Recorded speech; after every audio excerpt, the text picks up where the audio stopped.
아브라함에게 약속하신 땅이라는 제목으로 공부를 하겠습니다. 우리 다 같이 창세기 15장 18절로 21절까지 읽어보십시다. 그날에 여호와께서 아브라함으로 더불어 언약을 세워 가라사대 내가 이 땅을 애굽 강가에서부터 그 큰 강 유브라데까지 네 자손에게 주노니 곧 겐 족속과 그니스 족속과 간몬 족속과 헷 족속과 브리스 족속과 르바 족속과 아모리 족속과 가나안 족속과 기르가스 족속과 여부스 족속의 땅이니라 하셨더라. 여태까지 우리는 아브라함의 생애에 대해서 공부를 했는데 아브라함의 부르심, 아브라함의 믿음의 훈련, 그 다음에는 믿음으로 말미암는 의, 그 다음은 아브라함의 자손들에 대해서 공부를 하였습니다. 이것은 하나님의 부르심을 받은 우리가 그리스도를 목표로 하여 하나님의 사랑과 은혜 가운데 양육함을 받아 성화해가는 우리의 신앙생활을 공부한 것입니다. 오늘은 하나님께서 약속하신 땅에 대해 공부를 하겠습니다. 먼저 하나님이 아브라함에게 약속하신 땅이 어디인지 우리 본문 말씀을 다시 한번 읽어보십시다. 다시 한번. 그날에 여호와께서 아브라함으로 더불어 언약을 세워 가라사대 내가 이 땅을 애굽 강가에서부터 그 큰 강 유브라데까지 네 자손에게 주노니 곧 겐 족속과 그니스 족속과 간몬 족속과 헷 족속과 브리스 족속과 르바 족속과 아모리 족속과 가나안 족속과 기르가스 족속과 여부스 족속의 땅이니라 하셨더라. 하나님께서 아브라함에게 어느 땅을 주겠다고 말씀하셨냐면은 애굽 강에서부터 그 큰 강 유브라데까지 주겠다고 그랬어요. 우리 텍스트에 있는 지도를 한번 보십시다. 거기 보면은 네모진 삼각형으로 막혀진 데가 하나님께서 약속해 주신 땅입니다. 그래서 남서쪽으로는 애굽강, 나일강이 거기 있고 그 다음에 북쪽으로는 유프라테스강, 그것을 경계로 하여 남서에서 북동쪽으로 쭉 있는 이러한 그 비옥한 땅입니다. 하나님께서 이 땅을 주시겠다 이렇게 말씀하신 거예요. 그런데 거기에는 여러 족속들이 그 땅에 이미 살고 있었습니다. 그런데 그 땅에 족속들의 죄가 꽉 차가지고 하나님께서 그 땅의 족속들을 쫓아내고 이스라엘 민족들에게 그 땅을 주겠다고 이렇게 약속하셨습니다. 그런데 이 땅에 대한 약속은 400년 후에 성취될 것이라고 이렇게 약속하셨어요. 다 같이 창세기 15장 13절로 14절 읽어보십시다. 여호와께서 아브라함에게 이르시되 너는 정령이 알라 네 자손이 이방에서 객이되어 그들을 섬기겠고 그들은 400년 동안 네 자손을 괴롭게 하리니 그 섬기는 나라를 내가 징치할지며 그 후에 네 자손이 큰 재물을 이끌고 나오리라. 지금 이 말씀은 하나님께서 아브라함에게 약속하신 말씀이에요. 그런데 거기 보면 네 자손이 이방에서 객이 되어 그들을 섬기겠고 네 자손이 이방에서 객이 돼가지고 그들을 섬기겠다 하는 것은 뭐냐면은 애굽에서 400년 종살이 할 것을 얘기해요. 애굽에서 400년 종살이 할 것을 말한다.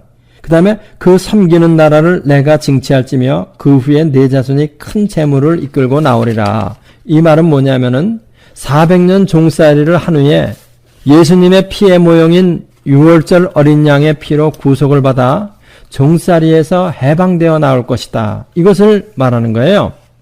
이 땅에 대한 약속은 모세를 따라 애굽에서 나온 이스라엘 백성들이 여호수아의 영도 아래 가나안 땅에 들어감으로 성취되었습니다.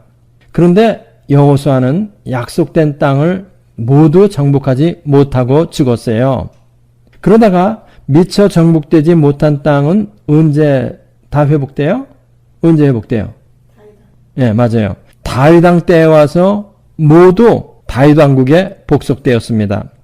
하나님의 약속은 완전히 성취되었고 훨씬 더 넓게 확장되어 성취되었어요. 그러니까 아브라함에게 약속한 땅은 약 1000년이 지나고 난 다음에 완전히 성취되었어요. 아브라함에게 약속된 땅은 1차적으로 여호수아가 이스라엘 민족을 데리고 가나안 땅에 들어갈 때 성취되었고 그 다음에 다윗 왕 때 더 넓게 확장이 돼가지고 약 1000년 후에 성취되었다. 완전히 성취되었다. 이겁니다. 아브라함은 하나님으로부터 땅의 약속을 받았지만은 그는 약속된 땅에서 한 채의 땅도 소유하지 못했어요. 한 채의 땅도 소유하지 못했다. 오히려 아브라함은 자기 아내 사라가 죽었을 때 그 지역의 거주민인 헷 족속으로부터 매장지를 돈을 주고 사서 매장해야 할 이런 형편에 있었어요. 이것은 참 아이러니컬한 사실이 아니에요? 그렇죠? 참 아이러니컬하죠? 하나님으로부터 땅을 약속받은 주인이 그 땅의 거류민에게 땅을 사서 자기 아내를 매장해야 한다는 사실이에요. 우리 창세기 23장 1절로부터 4절 읽어보십시다. 사라가 127세를 살았으니 이것이 곧 사라의 향년이라. 사라가 가나안 땅 헤브론 곧 기럇 아르바에서 죽음에 아브라함이 들어가서 사라를 위하여 슬퍼하며 애통하다가 그 시체 앞에서 일어나 나아가서 헷 족속에게 말하여 가로되 나는 당신들 중에 나그네요 우고한 자니 청컨대 당신들 중에서 내게 매장지를 주어 소유를 삼아 나로 내 죽은 자를 내어 장사하게 하시오. 하나님께 땅의 약속을 받은 땅의 주인이 그 땅의 거류민인 헷 족속 앞에 나아가서 뭐라고 이야기를 하냐면은 나는 당신들 중에 나그네요. 나그네다. 우고한 자다. 우고한 자다. 그러니 당신들 중에서 내게 땅을 주어서 내 죽은 자를 장사할 수 있도록 이렇게 해달라. 이런 말입니다. 우리 창세기 23장 16절 한번 또 읽어보십시다. 아브라함이 에브론의 말을 좇아 에브론이 헷 족속에 듣는 데서 말한 대로 상고에 통용하는 은 400세겔을 달아 헤브론에게 주었더니 아브라함이 이제는 자기 아내 사라를 매장할 땅을 은 400세겔을 주고 사는 거예요. 은 400세겔의 매장지를 샀습니다. 그리고 창세기 23장 19절로 20절 또 읽어보십시다. 그 후에 아브라함이 그 아내 사라를 가나안 땅 마므레 앞 막벨라 밭굴에 장사하였더라. 마므레는 곧 헤브론이라.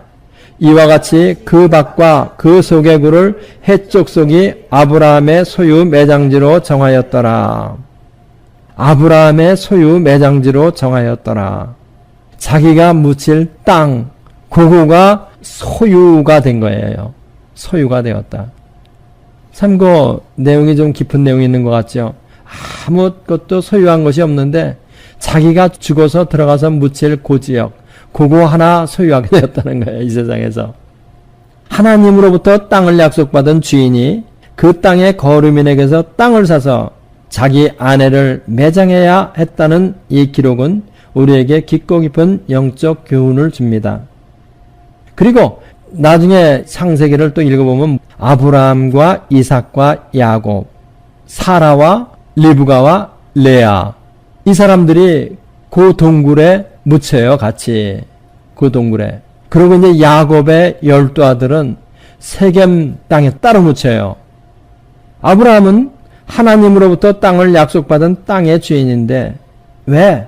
무슨 까닭에 그 땅의 거류민인 헷 족속에게 땅값을 치르고 자기 아내의 매장지를 사야 합니까? 무슨 이유인 것 같아요, 여러분들은? 이것은 그 땅의 대속이 아직 이루어지지 않았기 때문에 그렇습니다. 아직 예수 그리스도의 피가 그 땅에 흘러 그 땅의 대속이 이루어지지 않았기 때문에 그 땅은 구속받은 자의 소유가 아니에요. 오히려 이 세상 임금의 소유입니다. 아브라함은 하나님으로부터 땅의 약속을 받았지만은 그리스도의 피로 그 땅의 대속이 이루어질 때까지 아직 그 땅의 주인이 되지 못하고 있는 것입니다. 그리스도의 피로 인하여 그 땅의 대속이 이루어지고 땅의 원주인인 예수님이 재림할 때까지 아브라함은 우고하는 나그네로 살 수밖에 없는 것입니다. 자신을 이 땅에 우고하는 나그네라고 부르면서 그 땅의 거류민인 헷 족속에게 나가서 자기 아내를 매장할 땅을 팔라고 할 수밖에 없는 것이에요. 우리 다시 한번 읽어보십시다. 창세기 23장 4절 나는 당신들 중에 나그네요 우고한 자니 청컨대 당신들 중에서 내게 매장지를 주어 소유를 삼아 나로 내 죽은 자를 내어 장사하게 하시오. 하나님이 약속하신 땅의 완전한 소유는 그리스도께서 재림하실 때 완전히 이루어져요. 여호수아가 하나님의 군대를 이끌고 가나안에 입성한 사실은 이것을 모형적으로 보여줍니다.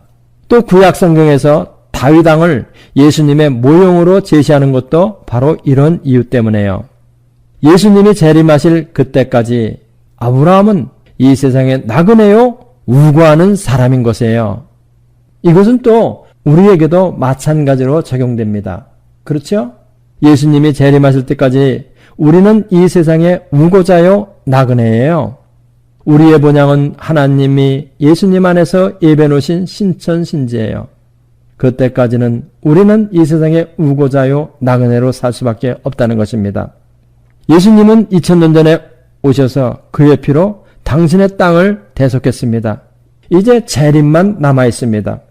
무덤에서 잠자던 땅을 약속받은 나그네들이 일어나 약속된 땅을 영원히 상속하는 일이 조만간 생기게 돼요.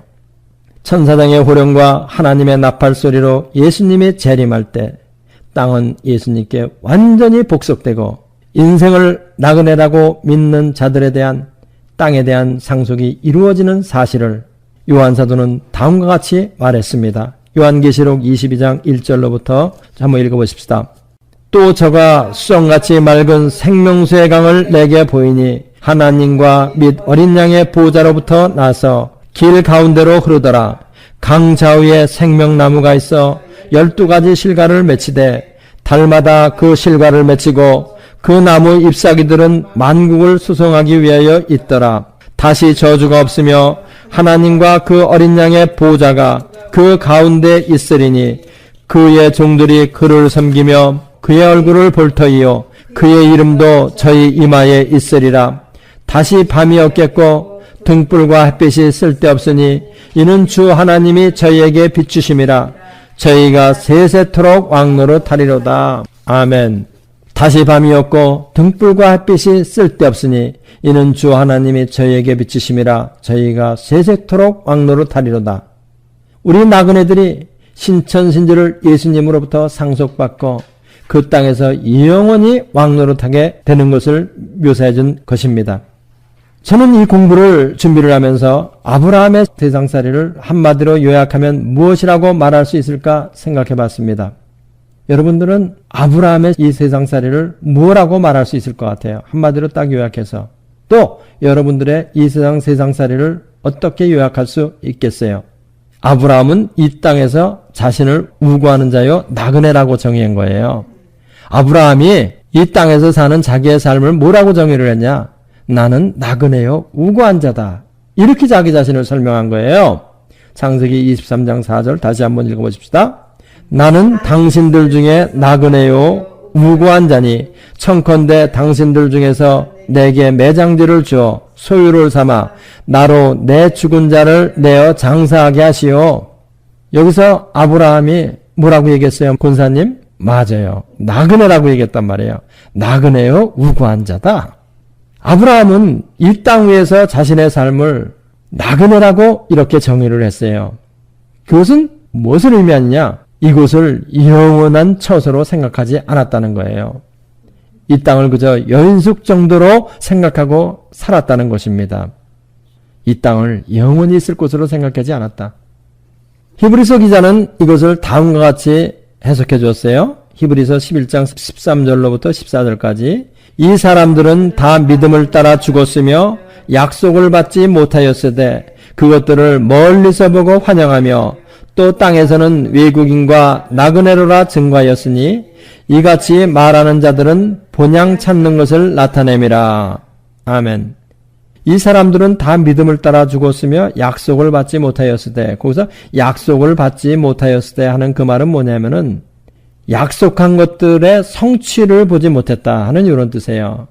그렇죠? 아브라함과 이삭과 야곱은 땅에 대한 약속은 받았지만은 그 땅에 대한 성취는 보지 못하고 죽었다는 뜻이에요. 그러면서 그 사람들은 땅에서는 외국인과 나그네로라 증거하였으니 이같이 말하는 자들은 본향 찾는 것을 나타냄이라. 이같이 말하는 자들은 본향 찾는 것을 나타냄이라. 아브라함은 이 땅 위에서의 신앙생활을 천성을 향하여 가는 나그네라고 정의한 것입니다. 나그네다. 지나가는 과정이다. 내가 가야 할 곳, 본향은 따로 있다. 그것은 뭐냐? 나는 천성을 향하여 가는 사람이다. 나의 인생살이는 천성을 향하여 가는 나그네길이다. 영원한 새하늘과 새 땅을 상속받기 위해 준비하는 과정. 이것이 바로 천성을 향하여 가는 우리 인생의 의미인 것입니다.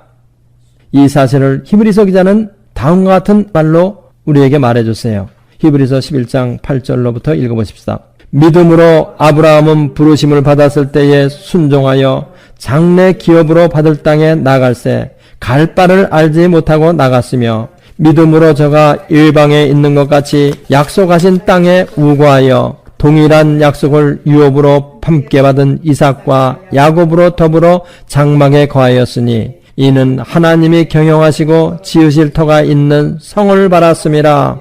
아멘. 거기 뭐라 그랬어요? 약속하신 땅에 우거하여 동일한 약속을 유업으로 함께 받은 이삭과 야곱으로 더불어 장막에 거하였으니 그 이유는 무엇이냐? 하나님이 경영하시고 지으실 터가 있는 성을 바랐음이라. 사람들은 이 땅이 영원히 있을 곳이라 생각하고 고대광실을 짓고 화로히 살기를 원했지만은 아브라함은 이삭과 야곱으로 더불어 장막에 거하였다. 하나님께서 이 땅에서 아브라함에게 그렇게 축복을 많이 주셨는데 아브라함은 이 장막을 치고 살았습니다. 고대 광실을 짓고 살지 않았습니다. 하나님이 경영하시고 지으실 터가 있는 영원한 성을 바라보면서 이 땅 위에서 장막을 치고 사는 것. 언제인가 하나님이 오라 하시면 훌훌 털고 가야 하기 때문에 고대 광실을 짓지 않고 장막을 치고 사는 것. 바로 이것이 천성을 향하여 가는 나그네가 이 세상을 살아가는 삶의 모습인 것입니다. 이것이 바로 영원한 삶을 준비하는 자의 삶의 자세입니다. 이 세상은 영원한 삶을 준비하는 과정입니다. 이 세상은 영원한 삶을 준비하는 과정이다. 그러면 여기서 우리 잠시 동안 생각해 봐야 될 게 있습니다. 죽음이란 도대체 뭐냐? 죽음은 영원한 삶으로 들어가기 위해 육신의 속박을 벗어버리는 과정의 죽음이에요.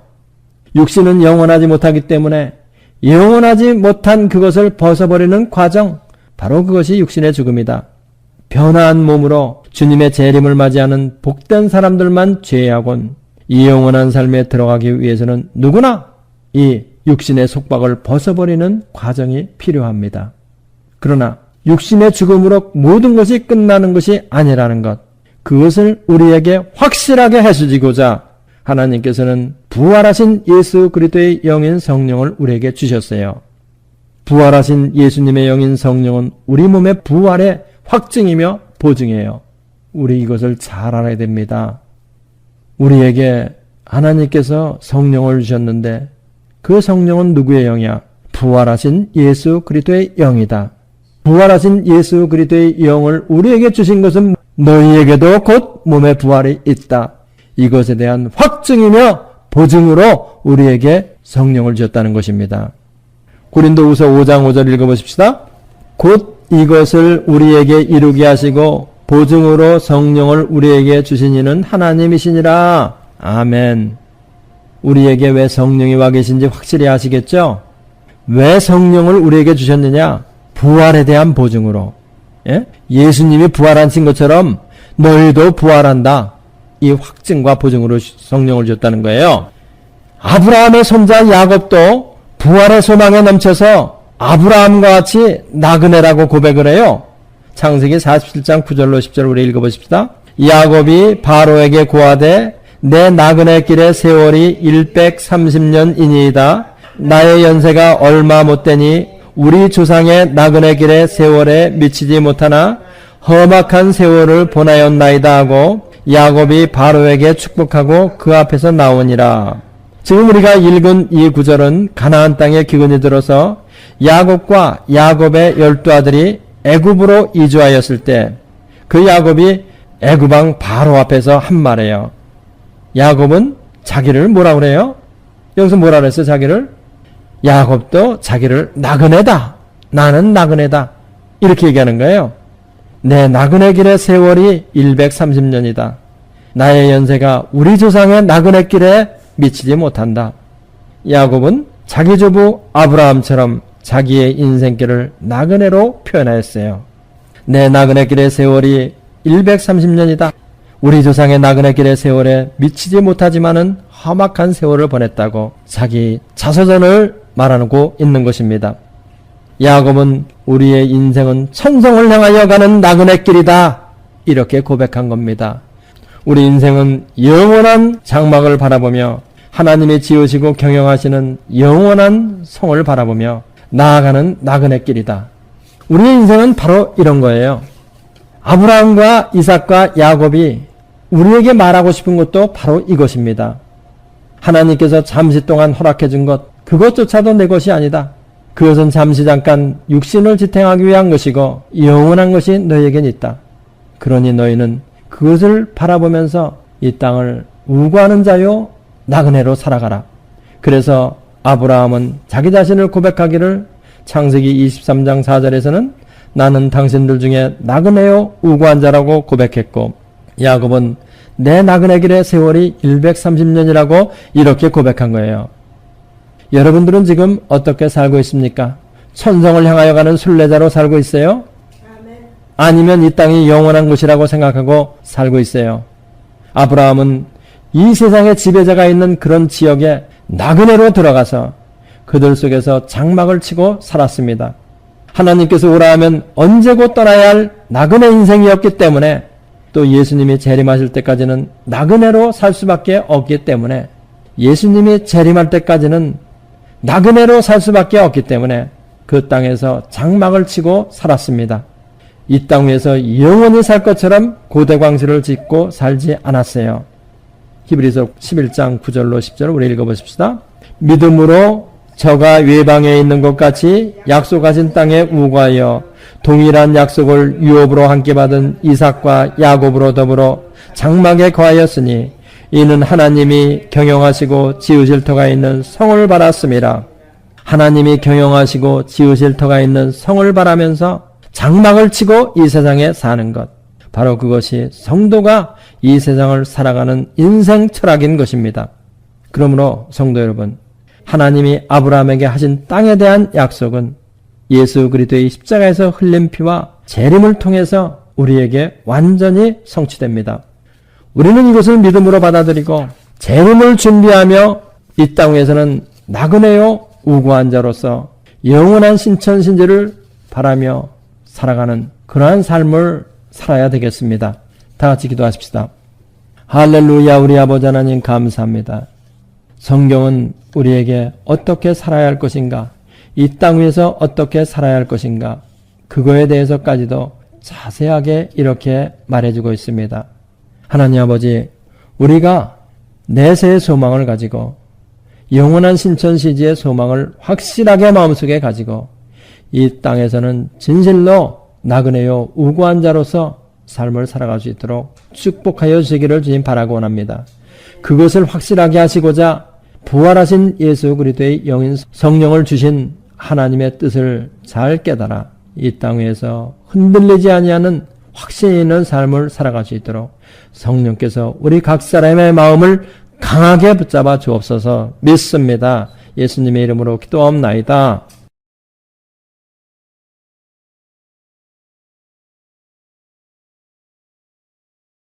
이 성경 공부를 하신 분은 곧바로 라이크 버튼을 눌러주세요. 여러분의 수고가 하나님 나라 확장에 큰 도움이 됩니다.